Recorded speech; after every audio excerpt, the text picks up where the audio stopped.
I was born with an ability that was both a blessing and a curse. Amidst the bustling sea of Giao Lin City, through my eyes, the world wasn't just towering glass skyscrapers and silently gliding metallic cars.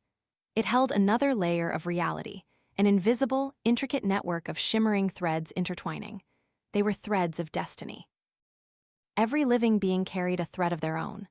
The thread of affection of the young lovers on the pedestrian street glowed a sweet, soft pink, tightly entwined. The thread of ambition of the businessman who just passed me was sharp, straight, and aspiring, a steely silver, though its far end was slightly frayed and tinged with weariness. I could see them, feel their texture and hue, and even predict the turns their owners were about to face. This was the secret of my family, the Serene Sight Sanctuary. We were destiny masters, silent observers, tasked with chronicling and understanding the flow of fate. But understanding didn't mean changing. The first and harshest rule of the Serene Sight Sanctuary was absolute non-interference. We were merely readers of the book, not its authors. I drew my gaze back, stepping through the ancient rosewood gates, carved with swirling clouds, a strange contrast to the modern cityscape outside. The gentle, familiar scent of incense enveloped me, pulling me back to a different reality, one that was rotting from within. The Serene Sight Sanctuary was no longer as glorious as in the stories my grandfather used to tell. That glory had faded along with our own bloodline. I walked straight into the main hall. There, grandfather sat before the destiny map, a colossal star map made of black jade that should have sparkled with the light of our family members. But now, it was a desolate night with a few faint, flickering lights. Our family's own thread of destiny was thinning, almost on the verge of snapping. "Serene, you're back." His voice was hoarse, etched with a worry he'd tried to conceal for years. I bowed, my eyes fixed on the destiny map. Grandfather, has nothing changed? He shook his head, a movement heavy as 1,000 weights. The bloodline grows fainter each day. Our abilities depend on the resonance of our members. The fewer we are, the weaker our power, and the more fragile the family's thread becomes. We are trapped in a cycle of decline. My heart tightened. This was the burden I had carried since I became aware of my abilities. I was the strongest of this generation, but the power of one individual couldn't save a dying family.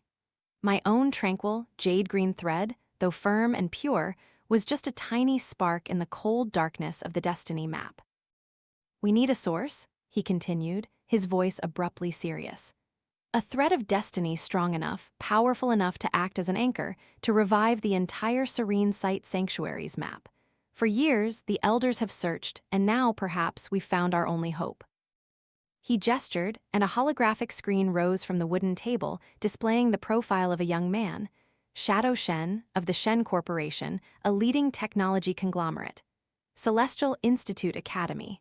Notes: suffering from embodied emotion syndrome, high danger level, requires special monitoring. Accompanying it were numerous reports of incidents he had caused. An entire laboratory short-circuited when he became angry. A minor hailstorm formed on the sports field during an afternoon of his despair. He was a mobile catastrophe, shunned and feared by the entire academy. Everyone called him the villain, the monster. "A teenager?" I asked, skepticism in my voice. "How can one person—" "Don't look at his age, look at his essence," grandfather interrupted. "Focus, Serene, use your ability to look at him." I took a deep breath, closed my eyes, and my mind reached out, spanning space to find the name Shadow Shen within Giao Lin City's network of destinies. Almost immediately, I felt it. No, it wasn't a thread. It was a storm, a chaotic vortex of pure energy, a frantic blend of abyssal black and blood crimson. It screamed, it struggled, it seemed to want to tear apart the city's delicate web of fate. I had never encountered anything like it. It defied all rules, had no structure, no direction. It was the embodiment of primal chaos. Its immense power overwhelmed me, forcing me to take a step back, my hand gripping the armrest of the chair for support. My entire body trembled, partly from fear, partly from exhilaration. It was so dangerous. Just getting close, my own serene thread could be swept into it and torn to shreds. But at the same time, it was what grandfather spoke of. It was the source. Its energy was potent enough to light up the entire destiny map, powerful enough to save the Serene Sight Sanctuary from the brink of oblivion. You see it now, don't you? Grandfather's voice resonated, pulling me back to reality. That is our only hope and our biggest gamble. My vision blurred, still haunted by that terrifying storm. Gamble? Do you mean the Shen Corporation has contacted us? They know of the Serene Sight Sanctuary's traditions. Though they don't fully understand its nature, they simply need someone who can help Shadow stabilize his emotions before he causes an irreversible catastrophe. They've promised to support the Serene Sight Sanctuary's revival if we succeed. He looked directly into my eyes, his gaze filled with both hope and apprehension. This responsibility, only you can bear it, Serene. You have the strongest ability, and more importantly, your thread possesses the attribute of tranquility. Only your serenity has any hope of calming that storm. Calming a storm sounded like an impossible mission. It was like stepping into the heart of a maelstrom with the faint hope of not being crushed into pieces. But when I looked back at the fading destiny map, at Grandfather's aged face, I knew I had no other choice. I wasn't an ordinary young woman with the right to choose her own path. I was the heir of the Serene Sight Sanctuary. The burden of our entire family rested on my shoulders. I straightened, the earlier tremor gone, replaced by an iron resolve. I will do it, I said, my voice clear and decisive. I will go to the Celestial Institute. Outside the window, Giao Lin City still blazed with lights, but I knew that deep within it, a storm awaited, and I, Serene Dan, was about to venture into its eye. The Celestial Institute was even more magnificent and aloof than I had imagined. It wasn't like a school but a high-tech sanctuary, where minimalist architecture of alloys and tempered glass blended perfectly with meticulously curated Zen gardens. The air here was pristine yet sterile, orderly to the point of stifling. This place was built for excellence, and it never let you forget it. My enrollment process was unusually swift. The name, Shen, that my guardian mentioned on the late application, carried an invisible weight that could flatten all bureaucratic procedures. I was placed in the highest level class in the same year as Shadow Shen. Everything was perfectly arranged. Now I was in the den of the beast. The remaining task was how to approach it without being torn to shreds. I wasn't here to make friends or study. Every student who passed me was an object of observation. I saw golden threads of ambition vying with each other, pale blue threads of superficial connections, and dull gray threads of envy subtly weaving through. All complex, but compared to the storm I was seeking, they were mere ripples on a lake. The first time I saw him was in the library. It wasn't a chance encounter. I had spent the entire morning roaming, stretching my senses to seek out that chaotic energy source, and I found it in the deepest, least frequented corner of the library. Actually, I saw the emptiness around him before I saw him. A space with a radius of at least 5 meters was devoid of people, as if an invisible wall separated it. Other students, needing to pass through that area, chose a longer detour, their faces showing clear hesitation. They whispered to each other. Furtive glances cast towards that dark corner were filled with fear. And then I saw him, Shadow Shen. He sat alone by the window, the soft light illuminating his dark, soft hair and perfect profile. He was strikingly handsome, a sharp, cold beauty, shrouded in a thick layer of solitude. He silently read a book, completely focused. But I could sense the tension in every fiber of his being, like a wild beast always on high alert. I focused my ability, and the storm reappeared, this time even clearer and more terrifying. Even when still, his thread of destiny was a slow vortex of dark crimson and black. I could hear the faint crackle of static electricity, feel a simultaneous wave of heat and cold radiating from him, a suffocating contradiction. He wasn't just isolated by society. He was isolated by his very nature. My plan was simple. Step 1, passive approach. I wouldn't speak, wouldn't look. I would just sit at a nearby table and let my tranquil thread naturally emit a stable frequency. In theory, it would be like a cool stream flowing through arid land, slowly permeating and soothing the chaos. I chose a table about 3 meters away, close enough for our energies to sense each other, but distant enough not to be perceived as an intrusion. I opened a book, pretending to read, but my entire mind was tracking the fluctuations of that vortex. 10 minutes passed, then 20. It seemed to be working. His vortex slowed slightly, the crimson energy flares no longer flashing erratically. I sighed inwardly. Perhaps this wouldn't be as difficult as I'd thought, but I was wrong. Crash, another student accidentally dropped a thick stack of books onto the floor. The hollow sound echoed through the quiet library. Most people merely startled, then returned to their tasks. But in that corner, the storm awakened. Shadow Shen's fleeting discomfort instantly transformed into a tangible wave of energy. I saw the black-red vortex suddenly contract, then explode. Zap! Zap! The lights above his table flickered wildly. The air around him thickened, the static crackle grew louder and louder, and the metal pens on his table vibrated intensely. A girl 2 tables away screamed as her hair suddenly stood on end. In a panic, people shoved each other, fleeing. Chairs clattered as they were knocked over. The library's automatic security system blared an ear-splitting alarm bell. In less than 30 seconds, the entire vast area was empty except for him, amidst the wreckage. Shadow Shen slowly lifted his head from his book, his deep black eyes looking around the emptiness he himself had created. In that gaze, I saw not the arrogance of power, but utter helplessness and self-loathing. He hated himself. Then he quietly gathered his books, stood up, and left, leaving behind a space that still clung to the lingering scent of ozone from the electrical charge. My first plan had been an abysmal failure. The passive approach was utterly useless. This storm was too strong. A small stream like me couldn't soothe it from afar. I had to touch it. I decided to try the second method, direct approach. I waited until after school.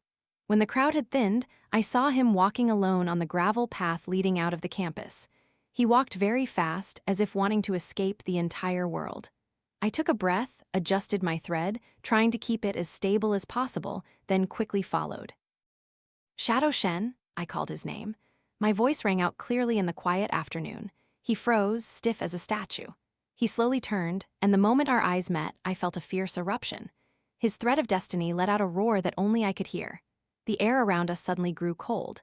I could see my breath turn into a thin wisp of white smoke. On the ground beneath my feet, where the distance between us was, a thin, sparkling layer of frost began to form under the fading afternoon light. He was using his own power to create a barrier, a wall of ice to push me away. His eyes, looking at me, no longer held the helplessness from the library, but a cold warning, a silent dismissal.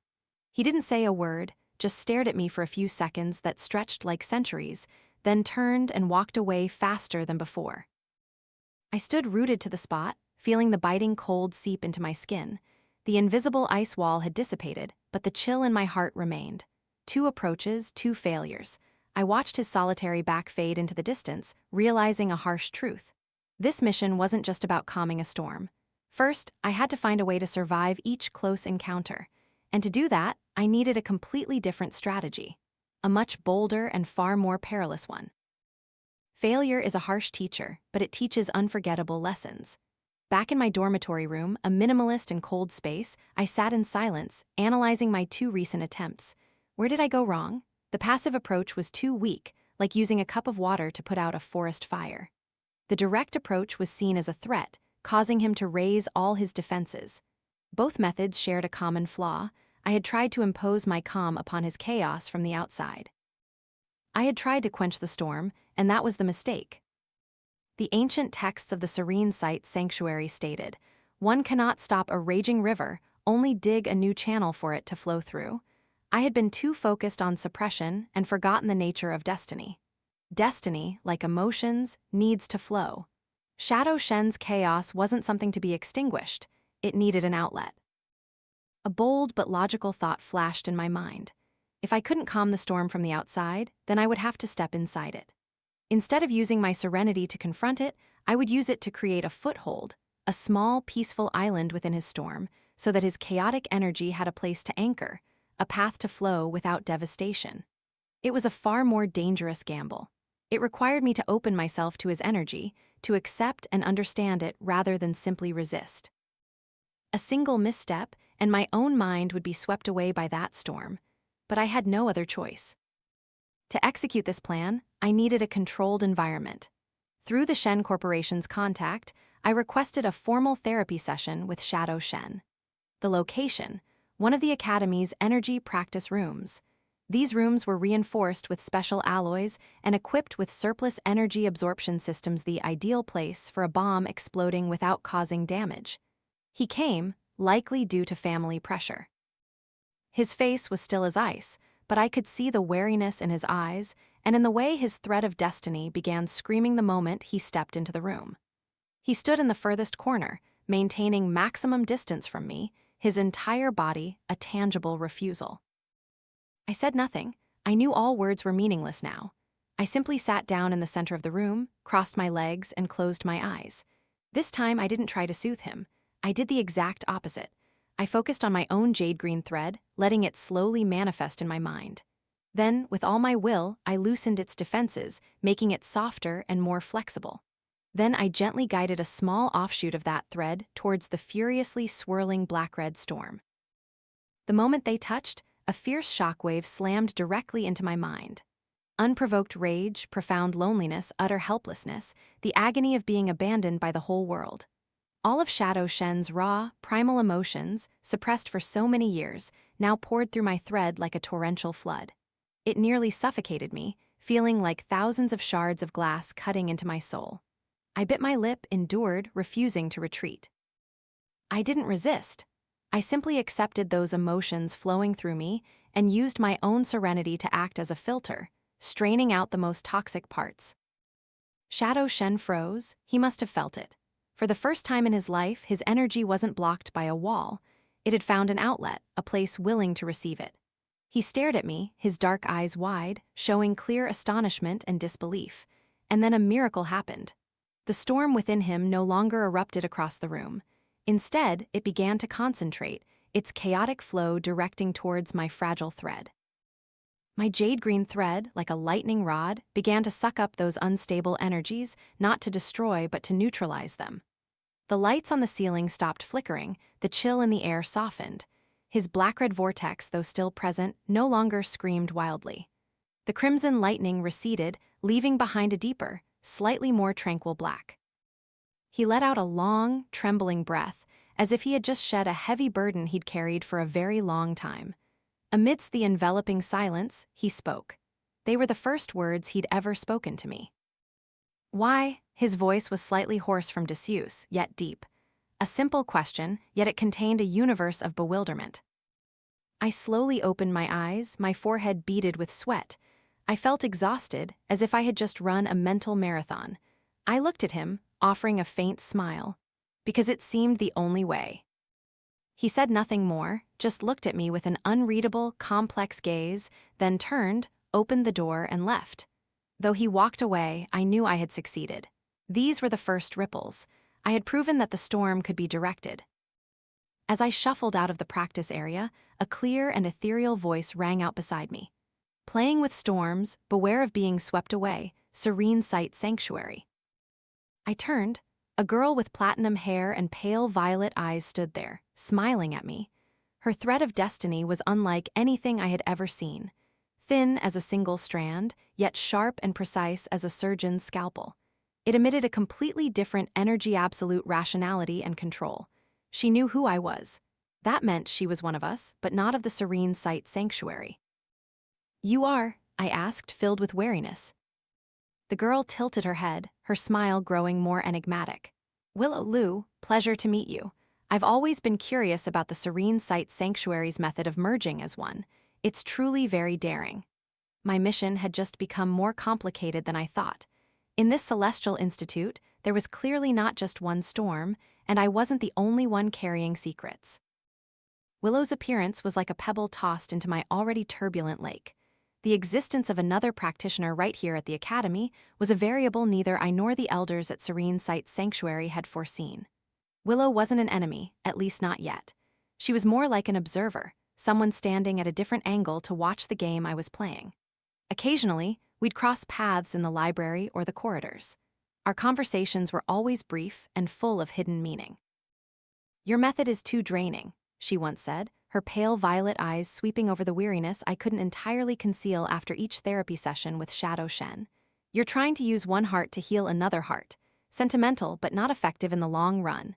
Destiny should be intervened with a precise and cold surgical cut." I didn't agree with her surgical philosophy, but I couldn't deny her warning was true. Each time I harmonized with Shadow's storm, I felt utterly drained. But my method, however daring, was proving effective. Our therapy sessions became a routine. In the isolated practice room, a fragile trust began to sprout. Shadow began to speak more, not just isolated questions. He told me about the books he read, about how it felt when the energy within him spiraled out of control. He no longer looked at me like an invader, but as his only outlet. Outside, the frequency of his energy bursts significantly decreased. He was still solitary, but that solitude no longer carried the thorny defensiveness it once had. But this very progress attracted unwanted attention. I began to notice anomalies. A few new, more sophisticated security cameras appeared in the corridor leading to the practice area. My access to some of Shadow's health records in the school's internal system was suddenly restricted. I focused my ability, tracing these changes, and sensed a new presence. A thread of destiny, not chaotic like Shadow's, but woven into an incredibly complex and calculating network, like a spider spinning its web. That thread emitted the coldness of absolute control. Willow confirmed my suspicions. "That's Elder Kai," she whispered when we coincidentally met. "Academy board member and head of the Special Talents Project. He sees Shadow Shen as his most valuable research subject. Shadow's progress, to him, is just interesting data." Willow's warning soon came true. During one therapy session, I suddenly felt the pressure from Shadow's storm intensify tenfold. The room's energy absorption system seemed to have been deliberately adjusted to the lowest setting. Shadow lost control. His energy began to fluctuate wildly. I had to use all my strength, nearly collapsing, to help him stabilize again.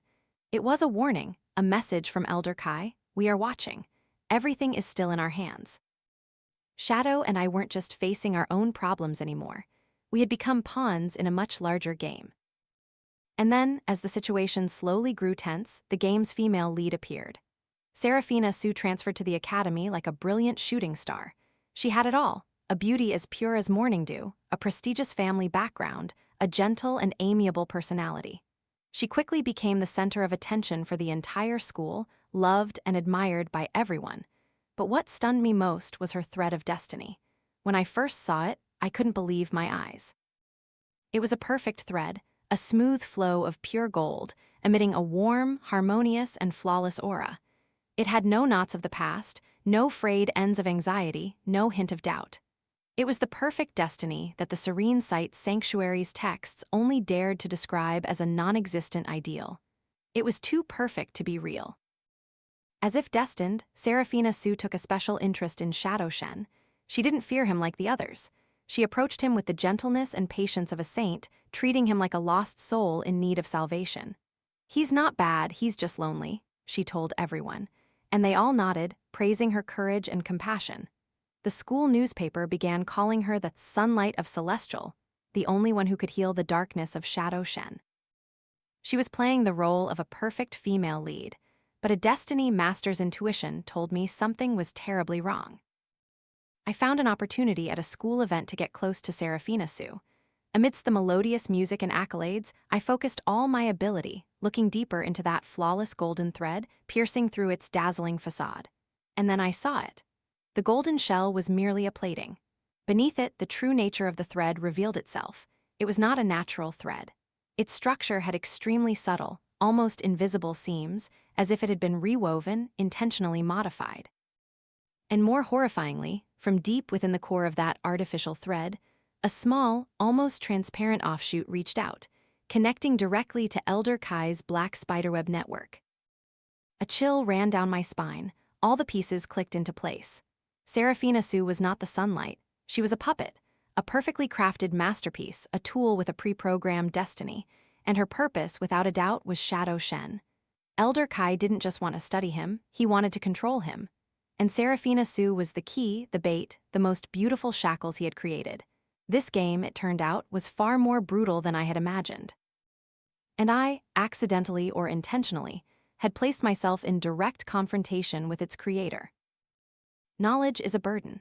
Since learning the truth about Seraphina Su, the world in my eyes had been covered with another layer of gray, that of falseness. Every benevolent smile, Every caring word she directed at Shadow Shen now seemed thorny, like poisoned needles wrapped in velvet. What should I do? Expose her? Impossible. No one would believe me. Her artificial destiny was a masterpiece. It could deceive anyone without the sensitivity of a Serene Sight Sanctuary destiny master, warned Shadow Shen. Would he believe me, a girl who had only just started interacting with him a few months ago, against a goddess loved by the entire academy? I needed proof, and more importantly, I needed to understand Elder Kai's ultimate objective. In our therapy sessions, I could feel a change in Shadow's attitude. His trust in me grew steadily. He even asked why I seemed stressed lately. I could only lie that harmonizing consumed a lot of mental energy, but 100 thoughts swirled in my heart. My responsibility now was not only to save my family, but also to protect him from an invisible trap slowly tightening. And then the trap was sprung. The event took place at the Celestial Institute's annual technology exhibition. It was a grand event where the most advanced inventions were showcased, attracting media attention and major corporations. Security was tightened, and the space was filled with elites. A perfect stage for a meticulously orchestrated catastrophe. Shadow Shen, as the heir to the Shen Corporation, was obliged to attend. Seraphina Su, of course, was the star of the exhibition, representing the Academy's image of a perfect student. I accompanied him as his therapeutic assistant. The moment I stepped into the main hall, I felt something was wrong. The network of destiny threads here was too taut, and Elder Kai's spiderweb thread seemed present everywhere. He had made his move, not with a typical provocation. It was something far more subtle. As the exhibition reached its climax, I saw Shadow suddenly clutch his head, his face contorted in pain. His thread of destiny, which had been much more stable, suddenly convulsed violently.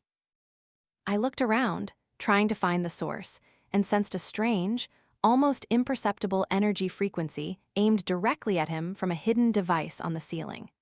It was a psychic attack designed to provoke the most primal fear and rage. Boom! Shadow Shen's power exploded on a scale I had never witnessed. The black-red storm was no longer a vortex. It became a true maelstrom, engulfing the entire exhibition hall. Giant holographic screens burst open, metal structures bent like dry branches. A chaotic energy field enveloped everything, causing all electronic devices to flicker then die. Screaming panic, people shoved each other, fleeing. In the eye of that chaos, Shadow Shen stood motionless, his eyes vacant, body trembling, completely consumed by his own power. I saw Seraphina Su, with a perfectly rehearsed look of horror, bravely escorted out by the security team. Her role was done. Every lens, every accusation now pointed at the monster in the center. The rationality of a destiny master screamed in my head. Run, this is deadly danger. Your mission is to stabilize him, not die with him. But when I saw his desperate, solitary figure in the eye of the storm, something within me triumphed over both reason and the teachings of my family. I didn't run, I ran towards him. The wind from the energy field screamed in my ears, trying to push me away. I gritted my teeth, using all my strength to push forward. When I was just a few steps from him, I did the craziest thing I'd ever done. I didn't just harmonize, I launched my thread of destiny directly into the heart of his storm, trying to create a small, peaceful island amidst the destruction. A terrible pressure slammed into me. I felt like my chest was about to explode. A sweet, metallic taste welled up in my throat, and I coughed up a mouthful of fresh blood. But I succeeded. A small space around us temporarily stabilized. Serene, Shadow's voice was trembling. He looked at me, a flash of recognition shining in his eyes. And in that very moment, as our two threads of destiny connected in the most intense and primal way, I saw not emotions but memories. Fragmented images flashed in my mind, a young Shadow Shen laughing happily beside his parents. His mother, a gentle woman with an ocean blue thread, teaching him how to sense energy. His father, a scientist, looking at them with eyes full of love and worry. Then Elder Kai appeared, younger then, wearing a white lab coat. He spoke of boundless potential, bloodline heritage, dedication to progress. The last image was a laboratory, an explosion, a blinding white flash. His parents vanished. Only young Shadow remained, crying alone amidst an energy storm that erupted for the first time. The truth struck my mind like a hammer blow. His power wasn't a syndrome or a curse, it was a bloodline, a family legacy. His parents didn't die in an ordinary accident, they were targeted by Elder Kai. He had taken everything from him and turned him into his test subject for over a decade, branding him a villain to cover up his crimes. Shadow Shen wasn't a monster, he was the ultimate victim of a tragedy. The energy storm outside gradually subsided. Perhaps because Shadow, through our connection, also saw what I saw. He looked at me, his gaze no longer one of disbelief or dependence. It contained shock, gratitude, and a newly ignited flame of fierce hatred.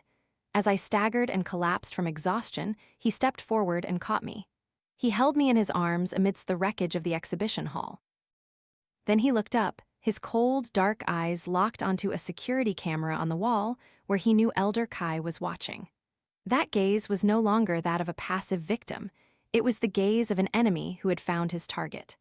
The real battle had now officially begun. I woke up in the Academy's infirmary. The scent of antiseptic and cold air filled the space. The first sensation was utter exhaustion, as if every cell in my body had been wrung dry. But the second sensation was an unusual warmth. Shadow Shen was sitting by the bed in silence.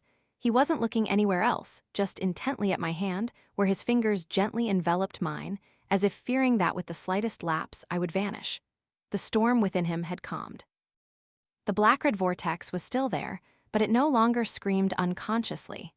It rotated slowly, rhythmically, like an awakened beast, retracting to observe and wait. I saw, he spoke, his voice still hoarse, but the tremor was gone. Everything you saw, I also saw, so that memory wasn't just mine. Our connection in the eye of the storm had created a bridge, allowing him to confront a past that he himself had unconsciously buried. I told him everything, from my suspicion of Seraphina Su, Elder Kai's spiderweb thread, to the truth about his bloodline. He listened without interruption. The pain in his eyes was deep, but beneath it, a layer of cold fury was slowly solidifying. The Academy quickly issued an official announcement. The incident at the exhibition was called an unfortunate loss of control incident. Shadow Shen was suspended indefinitely, confined to a special dormitory area. I was praised as a brave therapeutic assistant, but forbidden to contact him for safety reasons. Elder Kai had cleverly turned us into a monster and a reckless hero, separating us and stripping us of all credibility. But he was wrong. He could not sever a bond forged in the eye of the storm. Every night when everything fell silent, I used my ability to extend my thread of destiny to him. Our therapy sessions now took place in our minds. They were no longer to soothe, but to train. Chaos is not your weakness, Shadow, I told him through our mental link. It is your strength. The problem isn't to extinguish it, but for you to become its master. I taught him how to sense his own energy flow, how to distinguish different emotional currents. I became the compass, pointing the direction for the storm. Gradually, he learned not just to suppress, but also to direct. Instead of letting his anger explode into a short circuit, he learned to focus it into a single point, powerful enough to melt a small metal bar he kept hidden in his room. Instead of letting sadness freeze the entire room, he learned to turn it into a thin layer of frost sufficient to conceal himself from surveillance cameras. "You are the compass," he once told me during a training session, "and I am the storm. Together we will flatten everything in our path." But just the two of us weren't enough. We needed an ally, and I knew who to find. I met Willow Lu at the Academy's old observatory. She stood there, looking at the stars, her precise silver threads seemingly calculating their trajectories. "I know why you're here," Willow said without turning around. "Elder Kai has gone too far," I said directly. "I need your help. Your philosophy is surgical precision. Right now, we need that. We need someone who can dissect his system." Willow turned, her violet eyes examining me. Why should I risk interfering with such a vast vortex? Even a surgeon can be swept in. Because Elder Kai isn't just intervening, he's creating false destinies. He pollutes the art we revere, I said, my voice sharp. This is no longer intervention to change, Willow. This is restoring a distorted order. Do you want to stand by and watch someone like him redefine the very nature of destiny? Willow's eyes flashed. The pride of a pure school destiny master had been struck. She hated artificiality, arbitrariness. It was an insult to her precision. "What does he want with Shadow Shen?" she asked. "He wants a weapon with emotions. He wants to control the storm," I replied, "and we won't let him succeed." Willow nodded decisively. "Very well, I will help. Elder Kai's network is complex, but no system is perfect. Every wall has a crack." The alliance was formed. Willow, with her abilities, infiltrated the Academy's data system like a silver thread weaving through the most complex chips. She found blueprints for psychic broadcasting devices, Elder Kai's operational schedules, and most importantly, signs that Seraphina Su was becoming increasingly unstable. "The pressure of maintaining an artificial destiny is breaking her down," Willow announced. "Her golden thread is starting to show interference. Elder Kai has to increase the energy dosage to sustain it. That was the crack we needed." A plan began to form. We wouldn't wait for Elder Kai to make his move. We would create our own stage. We needed an event large enough, public enough, to force Seraphina to fail in her role. A failure so grand that Elder Kai could no longer remain in the shadows, but had to intervene directly to salvage his masterpiece. The upcoming Academy's founding anniversary celebration would be the perfect time. "This time, we won't play defense," Shadow said through our mental link. His voice was now cold and sharp. "We'll set a trap." I looked out the window, towards the research tower where Elder Kai worked. The prey was tired of running. Now it was time for the hunter to taste his own fear. The Celestial Institute's founding anniversary celebration was an event that Giao Lin City watched closely. The main hall was magnificently decorated, the air shimmering with lights and filled with dignitaries. For them, it was a celebratory night. For us, it was a battlefield. From a security control room that Willow had gained access to, I could observe the entire hall through dozens of screens. Beside me, Willow's fingers danced across the virtual keyboard like a concert pianist.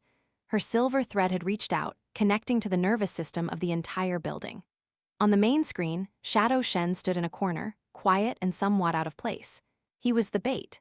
Across from him, Seraphina Su glowed like a diamond, attracting all eyes. She was the target.